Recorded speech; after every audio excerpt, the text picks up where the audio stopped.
Michelle, and this is my so-called handmade life. This is the 11 billionth knitting podcast where I chat about knitting and life, ask you questions, and depend upon your answers to guide where the next episode goes. It's kind of a new day for me.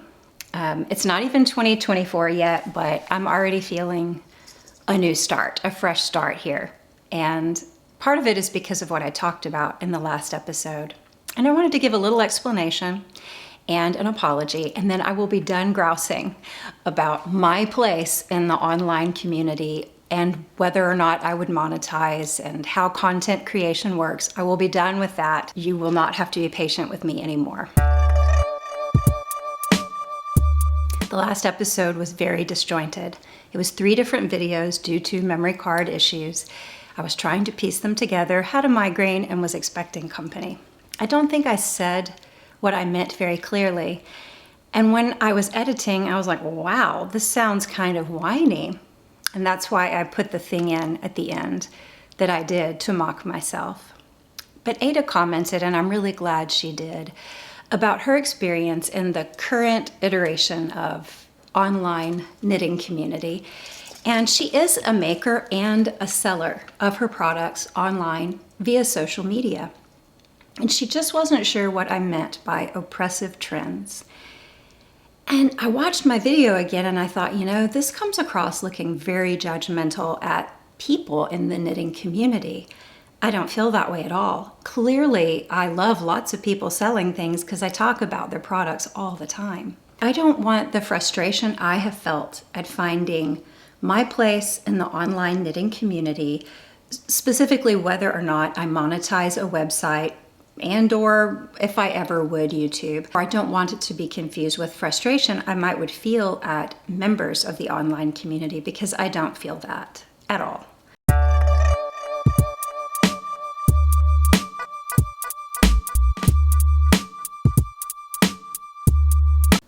So Ada, when I speak of oppressive trends, I do not mean people following trends. I certainly have nothing against people knitting the same projects over and over and putting the beautiful images of it in their thumbnail. I'm not frustrated with other makers.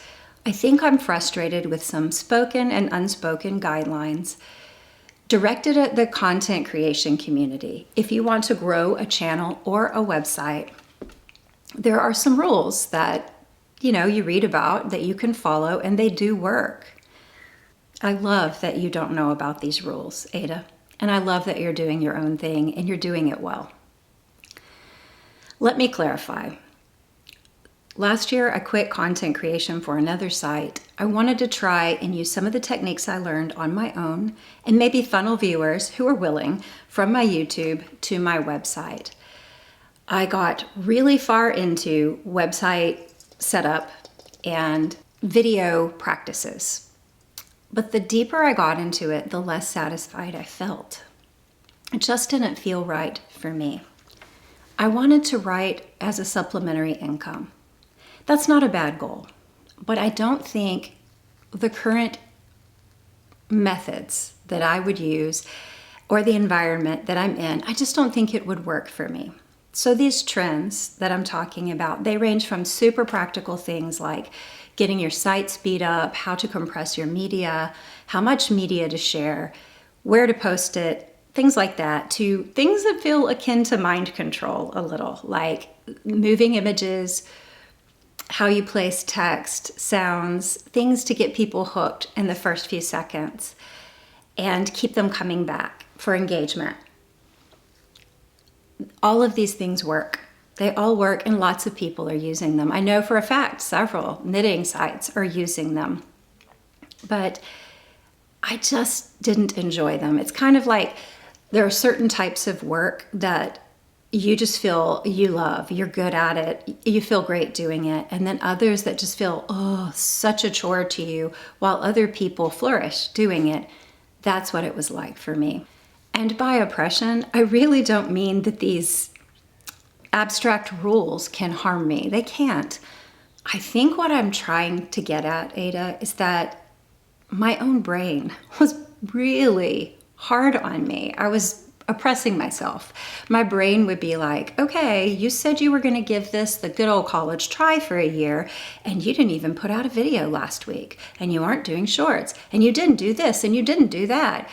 And everything in me was rebelling against that. Now, I'm pretty into DIY, and I am fine with being a self-starter, and I follow a lot of things through all the way. So it's not like I was just being lazy, but a part of my mind, every time I thought of those trends or saw them in action, thought a sense of guilt. You should be doing this. You paid for a course on site development. You have spent time on forums, which can be a bleak place, content creation forums. I just needed to give myself permission to stop and not worry about making any sort of supplementary income from this.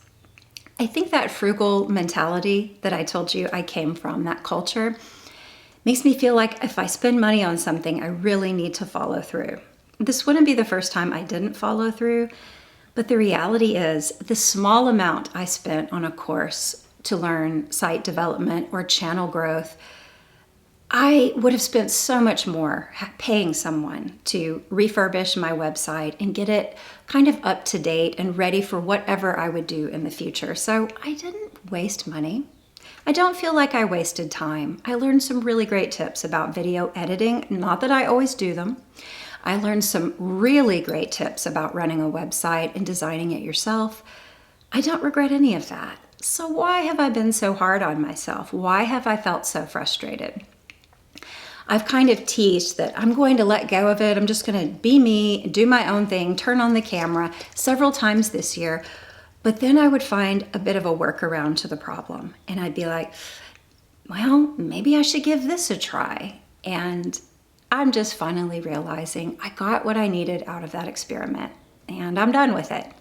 And even in my last episode, though I was frustrated with my tech and my headache, I actually felt great relief just making the decision. I never really wanted to monetize my YouTube channel, but not worrying about writing for money at all. I mean, I've written for other people, but the things I want to write, my favorite things to write are secret and private, and I'm never going to share them. I can just keep doing more of that, or whatever happens, happens in the future. I heard a really successful content coach saying recently, just laying out just the bare minimum of what you should do to grow a channel. And I know that it works. Laying it out and saying, okay, this is what you need to do, but don't just do it to make content. Make sure you love it. But then he kind of admitted, you will have to have a team to do this at this level. You have to outsource some of the work. And that's a team you're paying. That's not for me. And the next thing he said kind of troubled me. He said, the more content you create, the better you serve your audience. I feel like the line between self-service and serving others or a community is very blurred today. And I think it's a personal thing we each have to figure out for ourselves. Where is the boundary? And that was something I struggled with all in the last year. Where will the boundary be for me? You may not even notice that I even was thinking about it in my episodes, but behind the scenes, I was very concerned with my motivations for everything I was doing, because this is the intense person I am. Remember the Myers-Briggs thing? Okay. I just had to find where the line between community for the sake of community and community to serve me was. And I think that I found it, personally for me. I almost scrapped the last video, but I left it because all the talk about craftivism was good and relevant, and I do believe we are seeing our lives more as a product, and we might be losing a sharing part of our community as we do that. I think those are valid thoughts, so I left them, plus your comments. I didn't want to delete your comments. So this is how I'm amending it. It was a conflict between two warring factions in my mind. Should I give this a try and do it all the way, or let it go and just do what I was doing before? I would make a video, I would put it out in the last several months, and I would feel so nervous. And I told my husband, and he was like, Are you worried people won't like it? And I was like, no, I'm worried I shouldn't be doing this with the aim that I have right now. I'm worried that I'm wasting time and I could just be enjoying myself knitting more, editing less. I just needed to give myself permission to stop the experiment. I think it is important for all of us to delve into where our boundaries are, especially if we're wanting to monetize community or monetize within the community. That's really a healthy thing. It's a good thing. And wherever I find my boundary line to be, I do not believe that's everyone else's. And that's why I really cherish your input. Sadly, I brought you along for the ride with whatever was on my mind and what I was doing this year. So it's kind of like that friend that is experiencing things you cannot relate to, but you listen because you love your friend.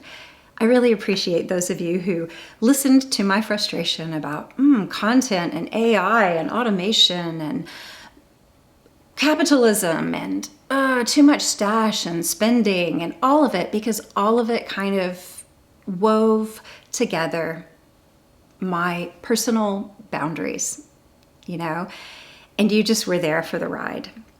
I also appreciate all of your feedback about it. Your thoughts on these different issues were wise, they were interesting.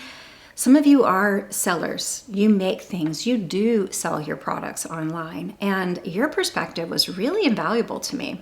I do admire those of you, though, who are selling things online and you're doing it well. And you're probably following a lot of those guidelines. You're not stupid, you're smart. And you're clearly able to do it with more focus and enjoyment than I am. And those of you who aren't, you're just makers like me, part of this community. I really respect your thoughts on it. I love the fact that Ada has been finding inspiration on Instagram and still is. I find inspiration on Instagram too. And just like Gleanne said, yes, I come as myself on these videos, and I do expect you to be yourselves in the comments. When you comment, I do take it into consideration, and I usually mention it unless I make a mistake and leave one out or skip it in my notes. Your thoughts mean something to me. This community means something to me. You've been very indulgent. I did not think I needed your permission to kind of regress my tech, my editing, or even post less frequently if I was unable to post more. But it's really great that you're there for the ride wherever the coming year takes us. So with that decision made, I can now focus on the family business. That's good. Paying bills is great. And I can make videos when I feel like it. They can be really crummy phone videos. Gosh, I recently had extra footage in a video. I literally had my phone between my chin and my chest to make it because I didn't feel like going and setting up a camera. So I can gain momentum on the site, or I cannot grow my audience, and I'm okay with either. So no more grousing. Colleen, I just want you to know, I don't think views are necessarily down on my site because I am angering anyone or turning them off. I really feel like views are down in general for the same reasons I'm viewing those of you who have channels. I'm viewing you less. We're very, very busy and distracted. We're online with all sorts of other things besides knitting community stuff. And then if you are at all trying to make videos, blog posts, or sell something, it's kind of time consuming. Colleen was saying her first memories of online knitting community. There wasn't a lot of yarn snobbery. It was a lot of acrylic yarn from local hobby stores, but there also wasn't a lot of garment making because people didn't know how. I'm thinking, Colleen, you're like me. You didn't get a knitting tradition passed down through your family. It was just crochet, and it was one family member that did it when I was a child, and I never learned from them. So there was a lot of excitement and sharing in that early community that Colleen experienced, and I really appreciate this perspective, she acknowledges that due to the growth of sales and independent design and teaching methods, her skills have so improved, and she appreciates being able to now find a pattern for almost anything she wants to make. She appreciates the skills she's learned due to the product placement in the knitting community. And that's a really good way to look at it. And I started thinking, what I think I was wanting and missing is a personal attitude that I think I have it back now. I think the thing that messed with my personal attitude of seeing the knitting community as all good sharing and very creative and experimental was fretting about, should I be monetizing? Should I be doing this? Should I be doing that? Once that was out of the way, I am feeling all that energy to try stuff, make stuff. And yes, I do love having patterns for anything I want to make, but I am really itching for trying things without patterns. And you've seen I've started that with the moose sweater. Edina is fairly new to the online knitting community too, but she really relies on it for inspiration. She, like Ada, makes most of her clothing, and though she's not really a trend follower, she can see that she is influenced by trends in social media. It definitely has an effect on her tastes. May Jo has probably been in the knitting community since 2017, doesn't really remember that earlier era, but she does tend to feel like her brain feels a little oversaturated by the same projects, seeing them over and over. So she'll go to a video and click the tab and see what the projects discussed in the video will be. And sometimes if it's rehash, she'll just skip it and go to a different video, which is smart. Debbie likes editing. She's fine with the editing I do, but she said it's not a deal breaker. She would keep watching whether I worried about editing or just turned the camera on and droned on. And I appreciate that, Debbie.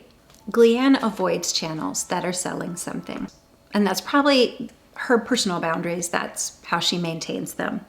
Vivian does to a degree. She is more interested in thought-provoking content or having a conversation than products.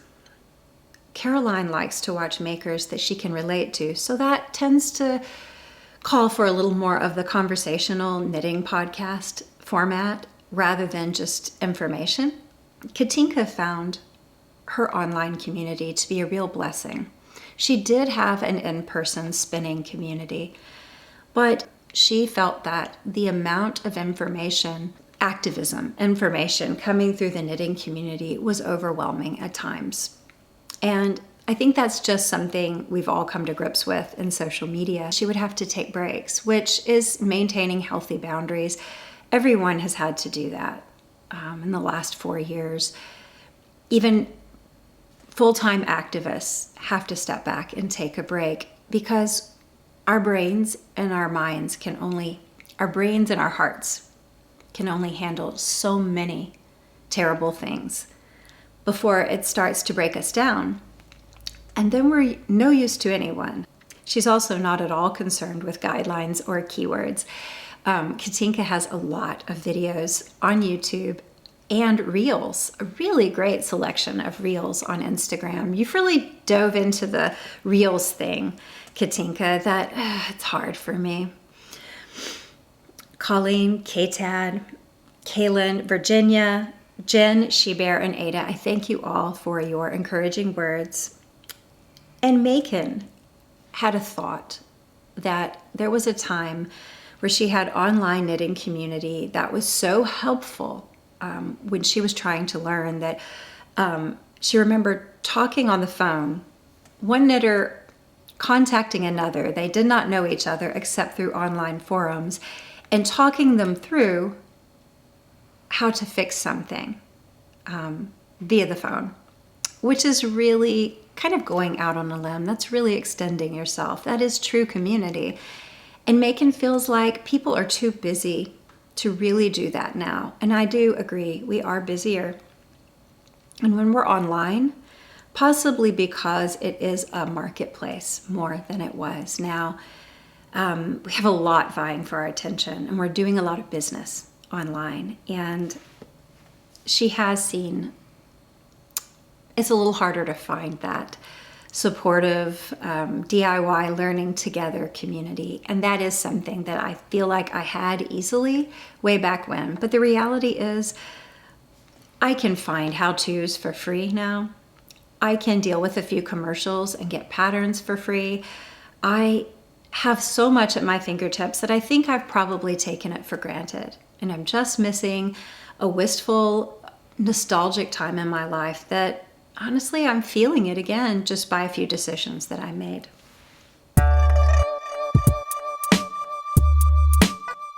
One of those feelings I've been having is the desire to just make something kind of off pattern, which brings me to the ugly Christmas sweater. Here is my progress. I'm going to have a video that's just about how I did this and piecing it together. And I'm going to share my numbers and stitches and how I did it with you. However, basically this is, do you see I'm still wearing my jammies?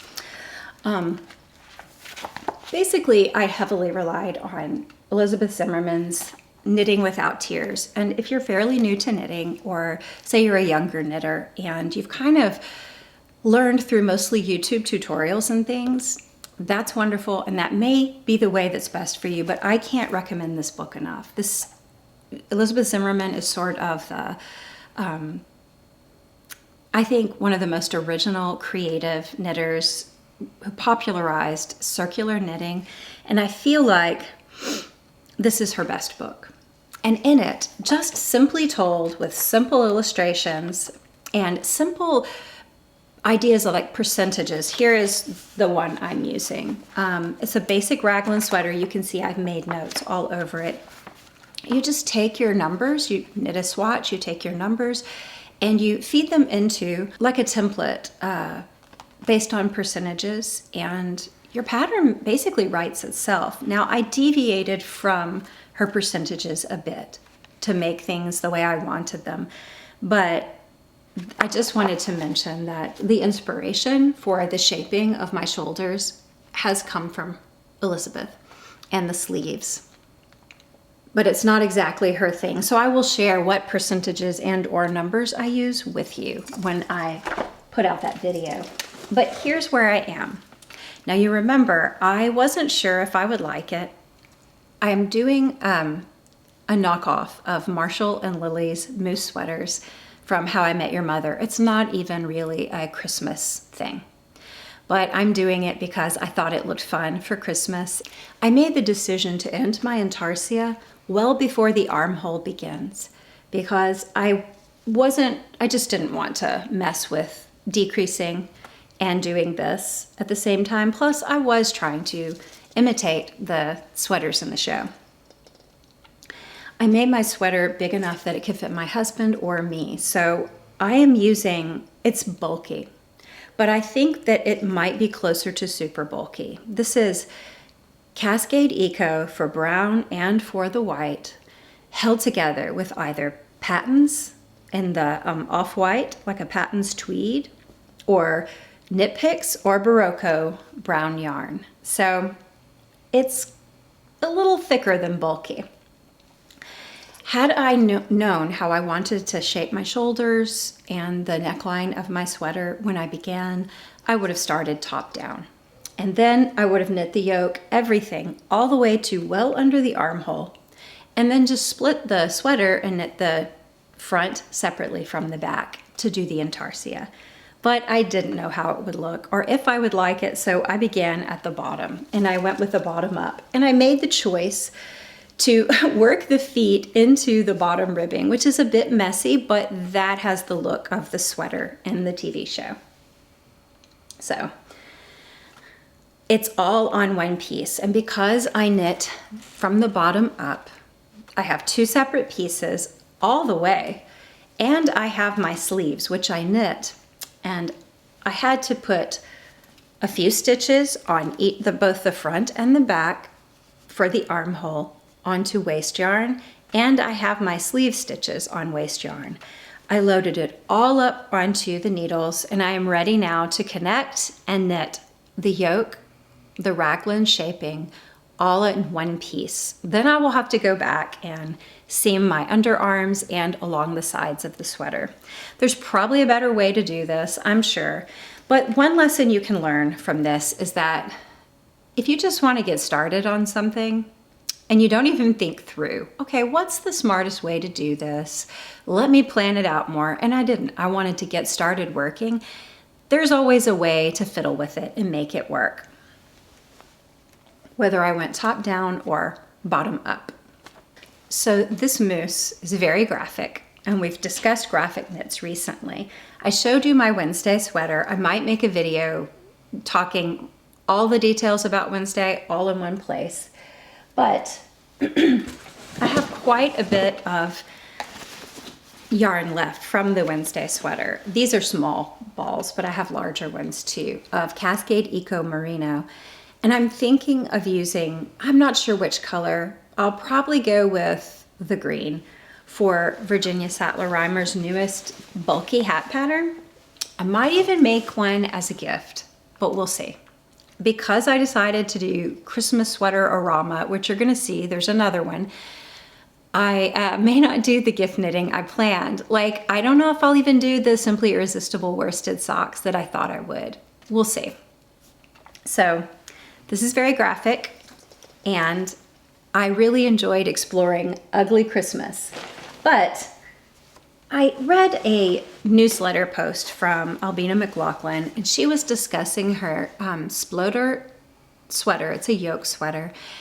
It was a response to needing a festive sweater. Her whole life, she did not celebrate Christmas, that tradition, but yet at some point as an adult wanted to have a festive sweater for the time of year, and is doing a knit along with it.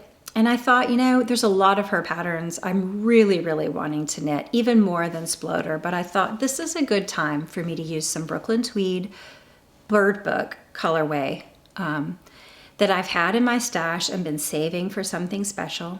It's a really festive knit, and I do celebrate Christmas. I grew up celebrating it, but I have never made a Christmas sweater. I've never used intentional, old-fashioned, vintage-looking Christmas colors for a sweater. So I told you guys I had a dilemma choosing which colors I would use, because the main color, let's see if I can pull it out here without sending yarn everywhere, is Bird Book. And I find this to be a beautiful, beautiful green. It's a warm green. It has lots of undertones, little flecks of red and golden, like yellow. Very pretty. And I knew I wanted to pair it with the current colorway of Wool of the Andes worsted.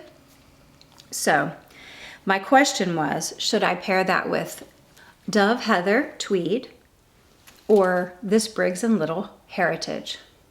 This is a slightly thicker yarn. I feel like it's more robust.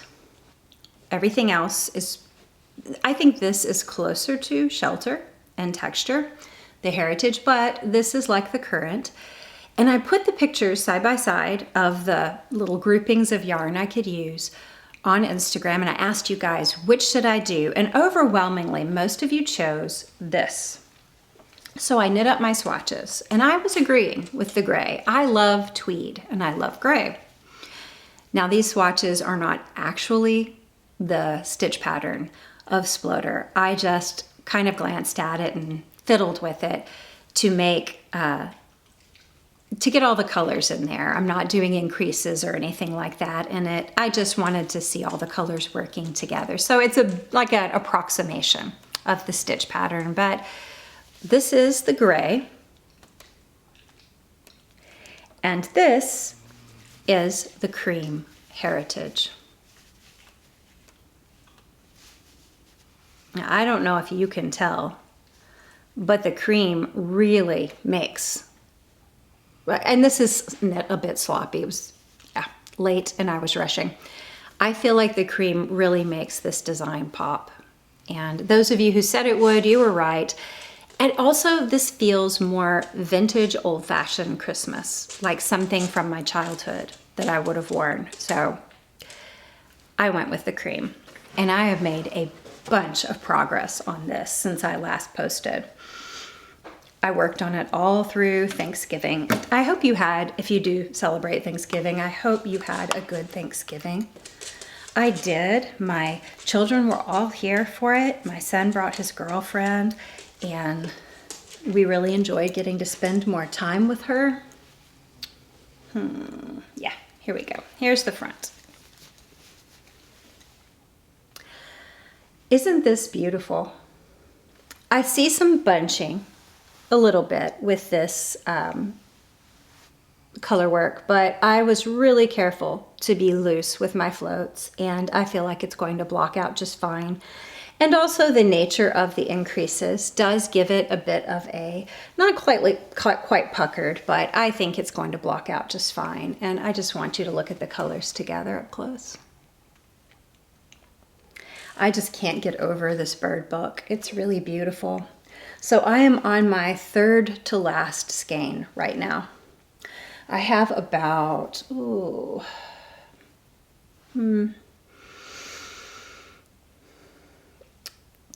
more inches to knit, maybe 4. And then I'll have sleeves. I'll have a skein for each sleeve. So hopefully that will be enough. Otherwise, I'm going to have a short sleeve or 3/4 length sleeve, but I don't really want that. And I'm not sure if I'm going to do that little bit of color work at the bottom of the sleeves for this or not.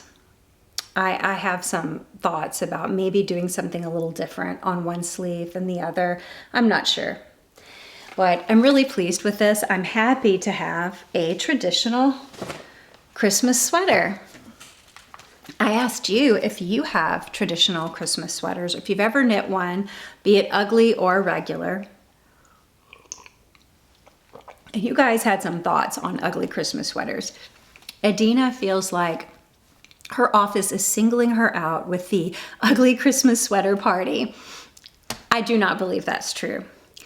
She does knitting lessons in her lunch break, and she's the only person who really worries about sweaters or wears them and feels like, this is all directed at me. I can't imagine that. I love, though, that you give knitting lessons on your lunch break, Adina. That's a really kind thing to do for others, because I know what it would mean to me to have someone teach me. But Adina doesn't make ugly sweaters on purpose, and never has. And Christy's the same way. Christy's never even been to an ugly Christmas sweater get-together. And to her, as a knitter, calling something ugly is like saying it's poor quality or poorly made. And so she would never do that intentionally. But even that whole look is just not her thing. Ellen thinks that Denmark is a little behind on the ugly sweater trend, but the kids do it at school, and she's found some ugly Christmas sweaters for her daughter.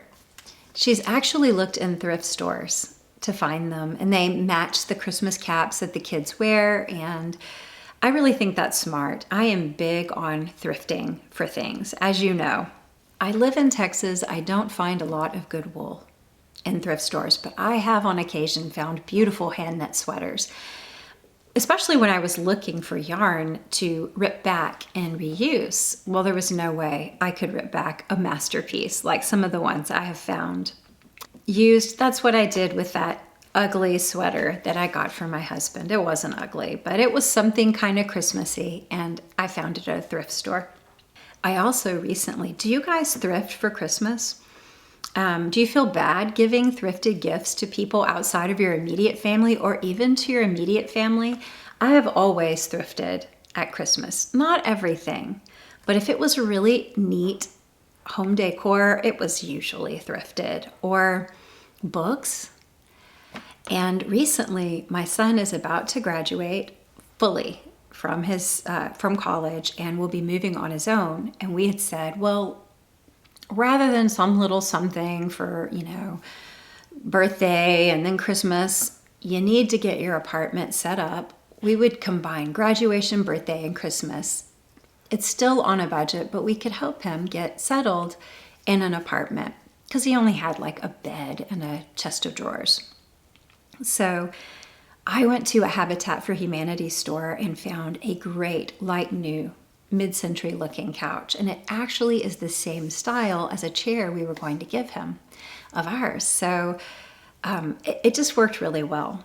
Everything else fell in place. We did Facebook Marketplace for furnishings, and everything big that you would need to get into an apartment, except for a dresser or organizer, we got used. And even the dresser was IKEA Black Friday.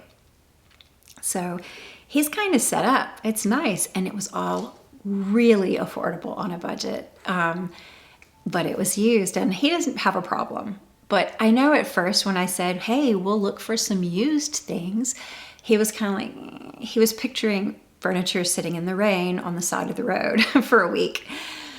He needs to trust me.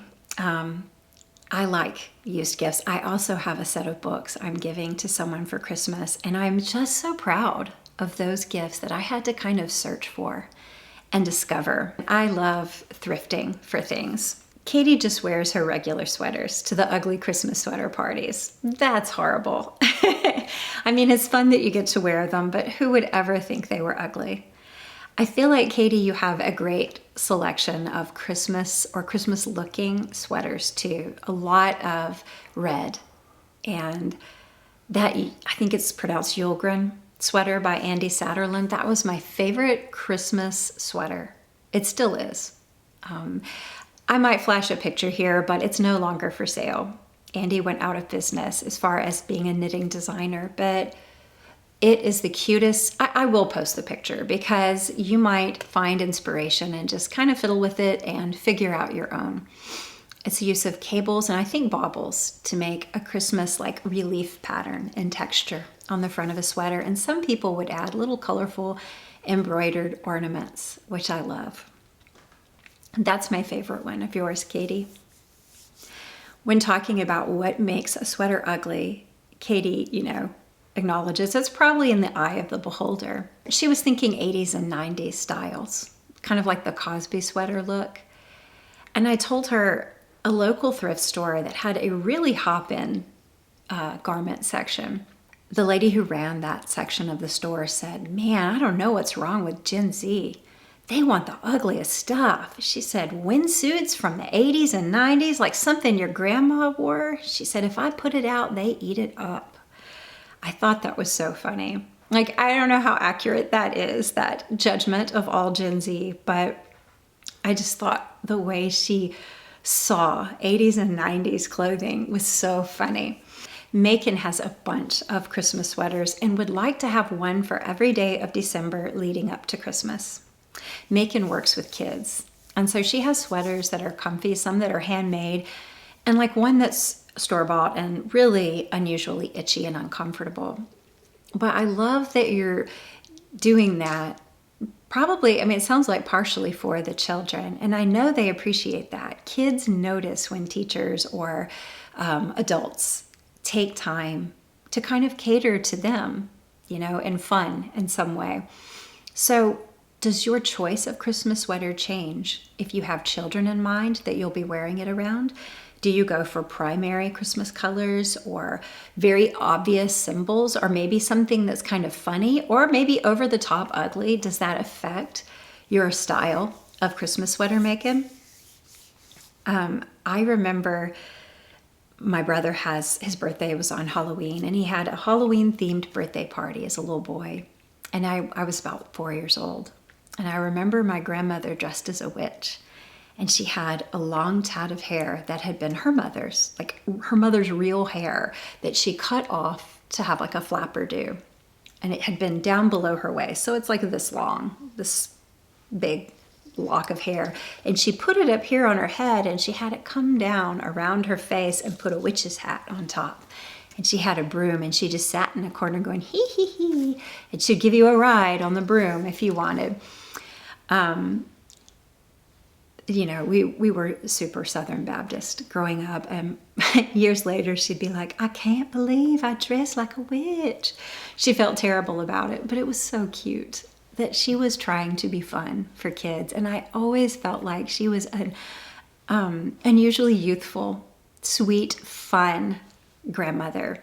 And she was always catering to the children. She would do anything for us. I know that kids remember efforts like what you're making, Macon. I think that's sweet. So as far as life stuff, I told you, our son is going to officially be moving out. We're going to be true empty nesters. We are going to regain most of our garage back. We've been storing things for an apartment. Like I said, as I find used things, the garage is like a warehouse.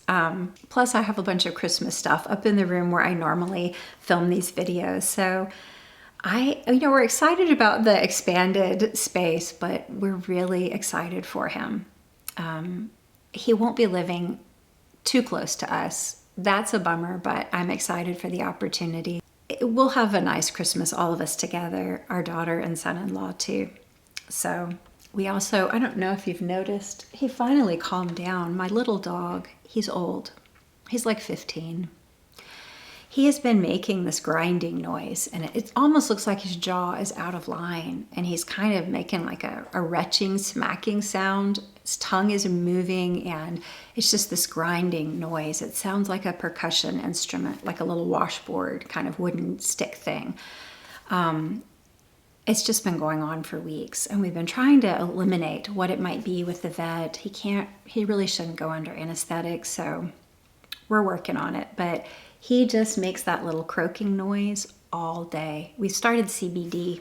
A bunch of people, those of you who remember and might have advised me on Instagram years ago about CBD for him. I didn't do it. I went with something else for his joints, but we have been doing it lately. I see it giving him relief as far as sitting down and getting up. Those are things that seem to hurt him, but man, that little noise with the jaw, that really bothers me.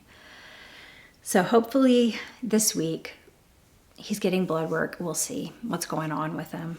That's kind of important to me. I am on the 3rd book in the Hyperion series.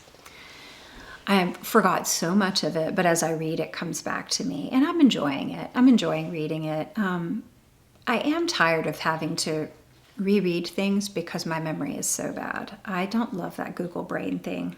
So here's my question for you this week.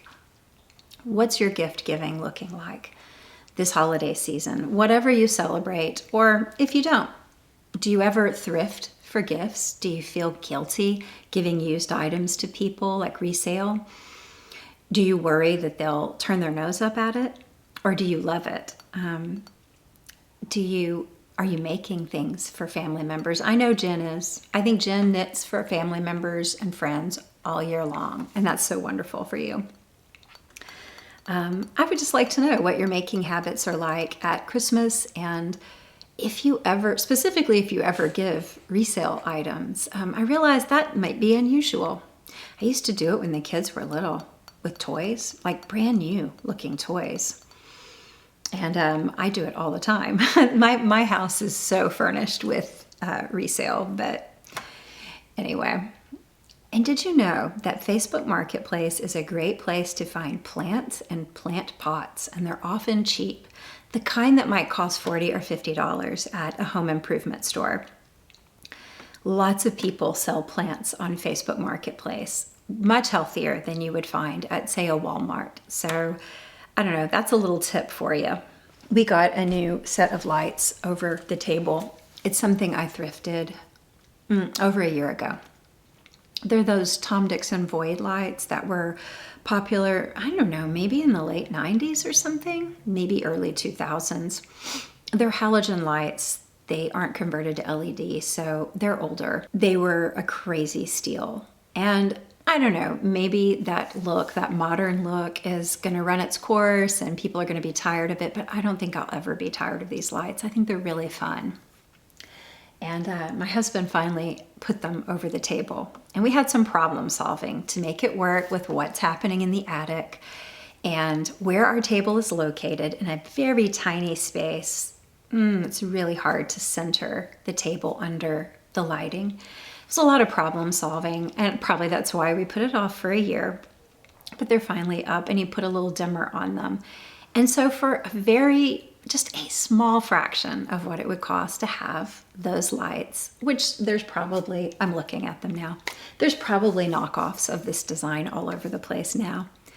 But I was just really thrilled that with patient searching, online, we found some resale items that, I don't know. And then he can do stuff like electrical things himself. So we lucked out with that. That's something nice we have for Christmas. And then I'd really like I have a table that was my grandmother's. I might put in a picture here for you. Do you remember that old technique where people would faux antique their furniture by painting over the varnish, over the finish, rather than stripping it? They would paint over it with sort of a black kind of paint and then a green, and they would streak one over the other, the green over the black or the black over the green. It was kind of an avocado color that you would end up with. I've seen it in a few older people's homes. I think it was a trend in the 60s, maybe the 70s, but I cannot find, it needs chairs. It's got 3. I knew I wouldn't find more that were the same color. I knew I would never be able to recreate. And that's also been very aged. And that color of green, it just doesn't work anywhere in my house.